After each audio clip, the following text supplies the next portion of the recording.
Merhaba sevgili izleyiciler. Niğde'yi nasıl bilirsiniz? Veya Niğde hakkında bilmedikleriniz nedir? Örneğin Selçuklu'dan kalma taş işçiliğinin en güzel örneklerinden biri olan Alaaddin Camii'nin bu kentte olduğunu, kayalara kazılı manastırlarını, kiliselerini, meşhur gazozunu, bağlarını, elmalarını, armutlarını, damak çatlatan pekmezini, Türkiye'nin en lezzetli patatesinin burada yetiştiğini, dağlardaki soğuk su pınarlarını, rengarenk çiçekleri ve lezzetli yemeklerin buranın mutfağında piştiğini bilir misiniz? Eğer bilmiyorsanız hazırlıklı olun, lezzet durakları yolculuğumuz başlıyor.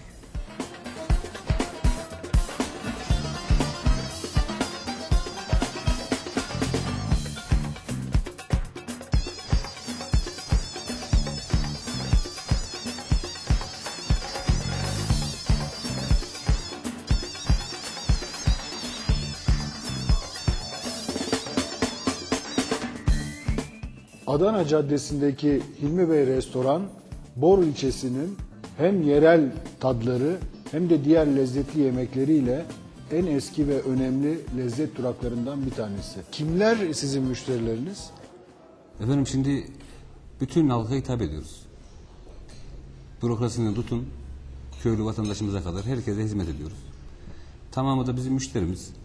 Biz Bor'da restoran olarak, lokantacılık olarak marka yapmış bir lokantayız. Bizim meşhur bir lafımız vardır bizim ilçeye ait. Geçti Bor'un pazarı, Süreçlerin Niğde'ye. Şimdi salı günü bizim buranın pazarı. Civar köylerden, civar ilçelerden gelen vatandaşlarımız. Genelde uğrak yeri burasıdır. Peki neler pişiriyorsunuz? Özellikle yerel tadlardan neler var menünüzde? Şimdi Niğde tavamız meşhur. Hemen hemen spesiyel yemeğimiz. Sörmeyi de sipariş üzerine bir gün önce. Çünkü bunun etini bulmak her zaman mümkün olmuyor. Onun için bunu sipariş üzerine bir gün öncesinden siparişini aldığımız takdirde istenilen sayıda, istenilen kişiye kadar bunu yapma şansımız var ve yapıyoruz da. Bir de sizin terleten çorbaya benzeyen bir çorbanız var, arabaşına benzeyen. Daha çok kışın yapılıyor, şimdi mevsimi değil ama. Şimdi o bizim eskilerde, yani annemizin, babamızın rahmetliklerinin zamanında, bir kuşak öncesinde sıra geceleri olur. Bu sıra gecelerinde yani evlerde 8-10 akraba, 8-10 arkadaş ailece oturur, bu çorbayı pişirir. Bunun yanında bir de hamur olur. Hamur olmadan o çorba olmazdı. Hamurla birlikte yiyebilmek için kışın yazdan kuruttukları acı biberleri içine doğrarlar. Müthiş bir şekilde acı olur. 2 kaşık çorbadan, 1 kaşık hamurdan o çorbayı her sıra gecesinde düzenlerlerdi bunu. Peki bu meşhur söğürmeniz var sizin. Evet. Sadece bu yöreye mahsus. Bu yöreye mahsus. Nasıl yapılıyor? Bir bana anlatır mısınız? Şimdi efendim her şeyden önce bunun eti çok önemli. Kuzu etinden oluyor. Kuzu etinin bel kısmından oluyor. Bunu önce alacağız. Yaracağız böyle güzelcine. Şahlayacağız. Etin iyi pişmesi için de çizikler atacağız. Zannediyorum kemikler de. Tabii kemiklerini ayıracağız. Kuyruk yağı, kendi yağı, etin kendi yağı, biraz da kuyruk yağı ilave. Tepsiye dizeceğiz bunu güzelce. Tuzunu atacağız. Bir de sarımsak tadı da var. Onu atacağız. Ne kadar sarımsak? Bol mu koyuyorsunuz? Şimdi samırsak genelde yani o kadar bol olmamakla beraber az da değildir. Yani samırsak farklı bir lezzet verir buna. Genelde bütün yemeklerde sarımsağın girdiği her yemekte farklı bir lezzet vardır. Mutlaka. Bir de yeşil Buna biber yeşil biber, görüyorum, evet. yeşil biber, sarımsak, kuzunun beleti. Bunun bütün malzemesi bir de kuyruk yağı. Çok hafif miktarda Tuzlayıp kuyruk yağı. bastırıyorsunuz. Tuzlayıp bastırıyoruz. Fırına veriyoruz. 20-25 dakika yüz kısmı piştikten sonra tepsiyi çıkarıyoruz. Tekrar çeviriyoruz bunu. Altının üstüne getiriyoruz. 20-25 dakikada üst tarafı pişiyor. Ondan sonra afiyetle yemeğe Nar gibi hazır. kızarıyor. Nar gibi kızarıyor. Yemeğe Siz hazır. anlatırken benim ağzım sulandı.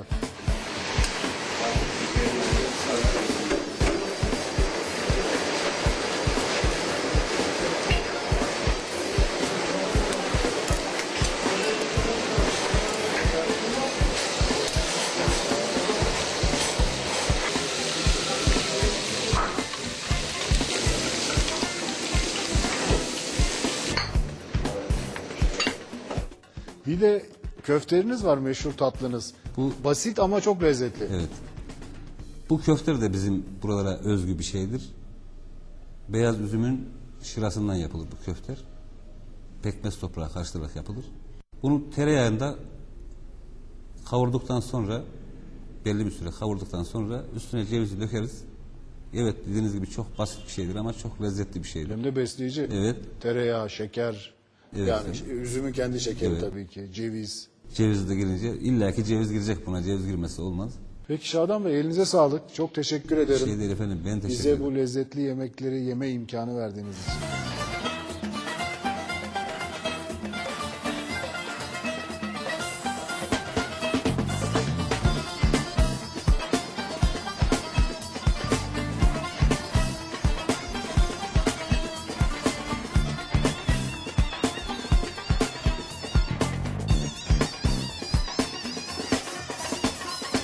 Hem söğürme hem köfter kavurması öylesine lezzetliydi ki sanki tabaklarda bir hazine vardı.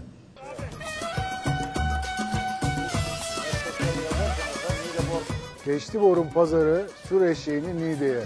İşte bu meşhur terimin doğduğu Bor Pazarı'ndayız. Bor Pazarı her salı günü kuruluyor ve çevre köylerden gelenler haftalık alışverişlerini yapıyorlar.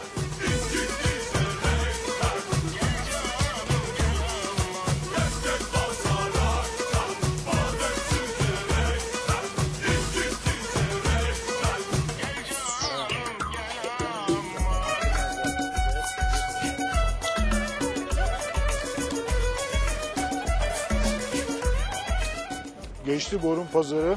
Hadi arabayı şimdi Niğde'ye doğru sürelim.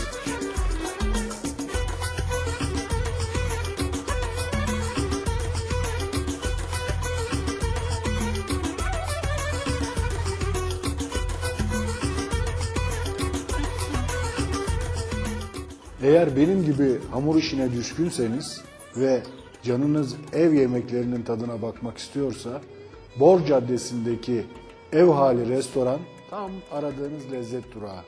Burada hem tatlılar, hamur işi tatlılar hem de diğer hamur işi yemekler hepsi birbirinden lezzetli. Nurhan Hanım, nereden çıktı bu restorancılık? Evet, aslen Konyalıyız. Orada gördüğümüz, annemizden öğrendiğim her şeyden önce zaten hani kuruluş aşamasında da annem en büyük destekçimdi burada. Ve El verdi size yani. Evet, annem el verdi. Peki neler yapıyorsunuz? Neler yapıyoruz? Ne var menünüzde? Neler var? Günlük bir çeşit çorba, zaman zaman hani 2 çeşide o güne özel yemek çıkartıyoruz. Günün çorbası ve yemeği ve tatlısı olmak üzere. Onun dışında mevcut olan saç böreği yapıyoruz. Gözleme diye de biliniyor ama hani Konya'da o adla da biz öyle öğrendiğimiz için diyelim. Saç böreklerimiz var. İçi farklı hazırlanıyor. Onun dışında su böreğimiz. Yine fırında değil, saç üzerinde pişiriyoruz onu da. İçli köftemiz var. Mantılarımız her ne kadar Kayserili olmasak da o tadı yakalamaya çalışıyoruz. Kim müşterileriniz kim? Nurhan Hanım. Müşterilerimiz, ilaç mümessislerimiz var, öğrenciler. Onun dışında hani şehrimizin bizimle bu ortamı paylaşmak isteyen Hamur severleri. kişileri, evet hamur severleri, hamur işi severleri. Sizin bütün yemekler, hamur işleri lezzetli biliyorum. Duydum onu gelmeden önce de. Teşekkür ederim. Sarı burma yahut da burma tatlısı. Evet. Biraz daha ön plana çıkıyor. Bana Evet. bunu bir detaylar mısınız? Nasıl yapıyorsunuz? Tabii ki sırrını vermemek kaydıyla. Farklı farklı şeylerimiz var, tatlılarımız var ama en çok Niğde'de hani sarı burma diye bilinen bir tatlı. Hani çok şey. Bu tatlımız ona yakın bir lezzet, öyle söyleyeyim. Ve diğer şeyleri de ama bu daha çok seviliyor. Tabii ki unumuz var. O böyle hani sıradan bir un değil, öyle söyleyeyim.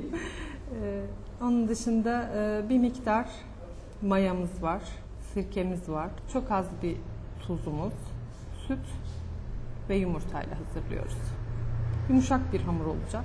Açıldıktan sonra tekrar bezenizin tabii büyüklüğüne göre 6 ila 8'de bölerek üçgen parçalar halinde hazırlıyorsunuz. Cevizini bırakıp içine sarıyoruz oklavaya. Kenarlarını toparlayıp sardıktan sonra bu şekli alıyor. Tepsiye düzüyorsunuz. Tepsiye Sonra düzüyoruz. Sonra pişiyor. Bir de bizim şöyle bir ikram özelliğimiz var. Sıcak servis yapıyoruz tatlımızı. Yani pişiyor, tatlımız hazır, şerbetimiz de hazır.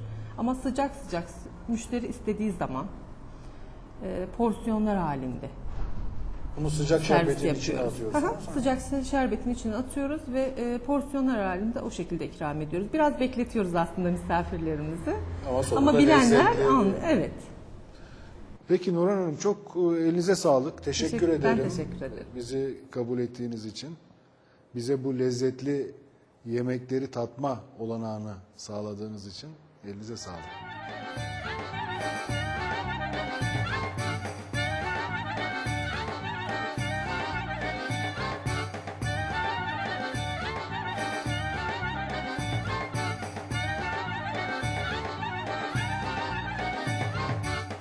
Sarığı burma hışır hışır bir tatlı. Damağımda sanki şerbet ırmakları aktı.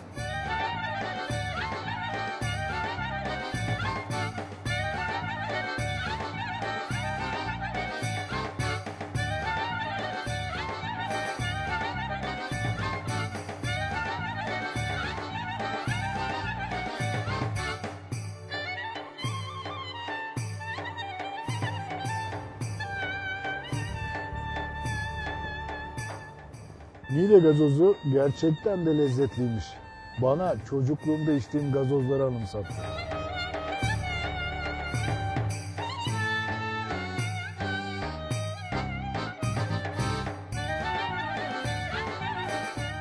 Bor Caddesi'nde Şadırvan'ın karşısındaki Sini Restoran özellikle gençlerin tercih ettiği temiz, lezzetli bir lezzet durağı. Yüksel Bey, ne zaman açtınız? 4 sene oluyor.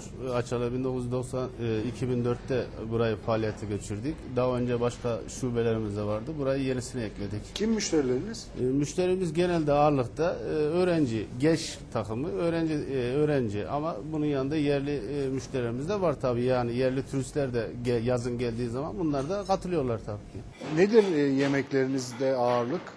Genelde pide çeşitlerimiz ve meşhur dönerimiz de meşhuruz biz kişi olarak. Yüksel Bey, menüye baktım da sadece sizde değil, Niğde'deki diğer lokantalarda da Evet. yöresel yemeğe pek rastlayamıyorum. Acaba bunun sebebi nedir? Şimdi Mehmet Bey, yöresel yemek Niğde halkı için söylenirse, Niğde halkı yöresel yemeği evlerinde tüketebiliyorlar. Yani genellikle evlerinde tüketiyorlar. Lokantalarda, restoranlarda aradığı şey evde olmayan şeyleri tercih ediyorlar. Peki burası patates bölgesi. Türkiye'nin en lezzetli patatesleri burada yetişiyor. Evet, doğrudur Ama efendim. bakıyorum yine Niğde yemek listesinde patatesle yapılan hiçbir yemeğe rastlamıyorum.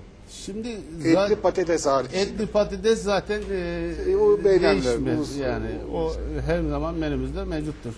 Fakat şimdi Niğde halkı da zaten evlerinde daha önce de evlerinde yediği için dışarıya çıktığı zaman patates yemeni tercih etmiyorlar. Biraz Çünkü patatesten bıkkınlık mı biraz var? bıkkınlık gibi denilebilir yani. Yüksel Bey, bu dillere destan Niğde tavanızı bana bütün sırlarıyla ve detaylarıyla bir anlatır mısın? Şimdi öncelikle şunu söyleyeyim. Niğde tava sadece Niğde'ye has bir yemek olduğu için tamamıyla sırlarıyla söylenmez. Ama genel olarak kullandığımız malzemeleri ben şöyle bir sıralayayım. Öncelikle samırsağı soyuyoruz tabii ki. Soyduktan sonra kuşbaşı şeklinde doğruyoruz. Onun akabinde biberleri, yeşil biberi, bunun acılı veya acısız tabii o yiyecek arkadaşların tercihidir. Bunun akabinde biberleri kuşbaşı şeklinde doğruyoruz. Üçüncü etabında domatesleri soyuyoruz kabuğunu önce. Soyduktan sonra onu kuşbaşı şeklinde doğruyoruz. Üçüncü etabında asıl önemli olan Niğde'nin de tabii leziz ve lezzetli etleriyle, ki bu genelde biz koyun eti kullanırız. O eti de kuşbaşı şeklinde doğradıktan sonra onun üzerine kuyruk yağı. Bir miktar kuyruk yağı doğruyoruz. Evet. Doğramaları bitirdik. Evet. Oraya gelelim. Tepsiye hangi sırayla yerleştiriyoruz? Öncelikle samırsak. Ondan sonra biberleri sıralıyoruz. Ondan sonra domates, domatesten sonra et, etten sonra en üstte kuyruk yağı. Tuzu da attık. Tuzu da attıktan sonra fırına hazır hale geldi. Ustaya hemen fırına atıyoruz. Fırında Saat pişme süresi vardır bunun standart. arada bir saat. karıştırıyor galiba fırıncı. Tabii bu arada bir kontrol eder, karıştırır. Ondan sonra 1 saat sonra soframıza hazır halde gelir. Peki Yüksel Bey, elinize sağlık. Teşekkür ederim. Biz teşekkür ederiz. Bize Buraya böyle kadar- lezzetli bir yemekle tanıştırdığınız Asıl için. biz teşekkür ederiz. Niğde tavamızı bütün Türkiye'ye duyurduğunuz için ve afiyet olsun diyorum. Hoş geldiniz diyorum tekrar. Sağ olun.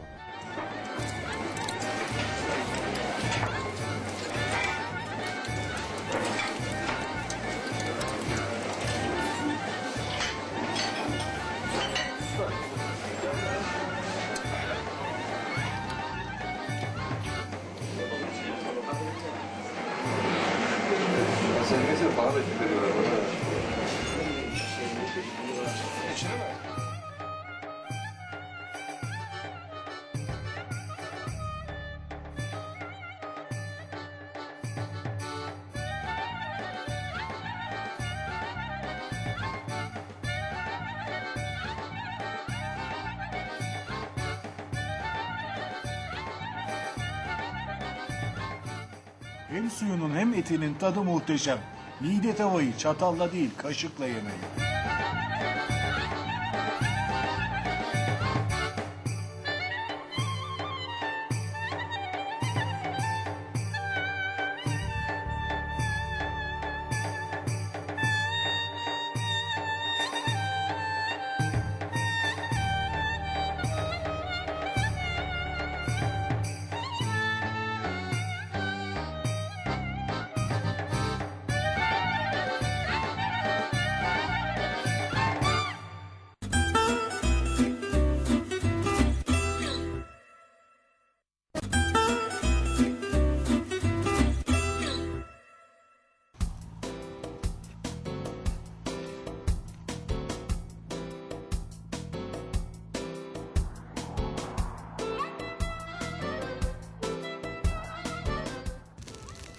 Patates diyarında doya doya patates yemedim.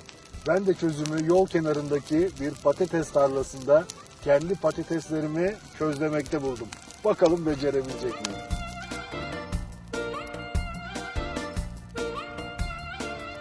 Ama bunu kimse yakamaz böyle. Ben de yanacağım şimdi ya.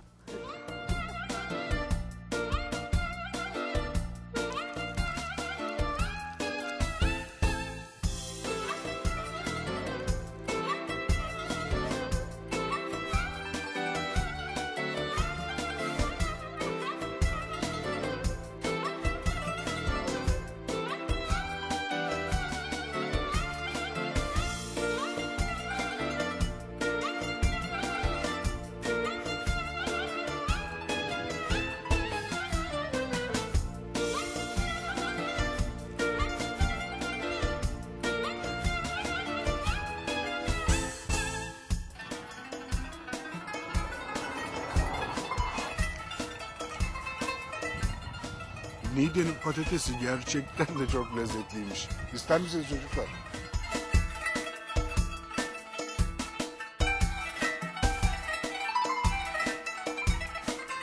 Niğde'deki lezzet durakları yolculuğumuz Gümüşlü Manastırı'nın önünde sona erdi. Bizi daha birçok ilginç lezzet durağı bekliyor. Onun için bizden ayrılmamanızı öneririm. Bir sonraki programda görüşmek üzere, hoşça kalın.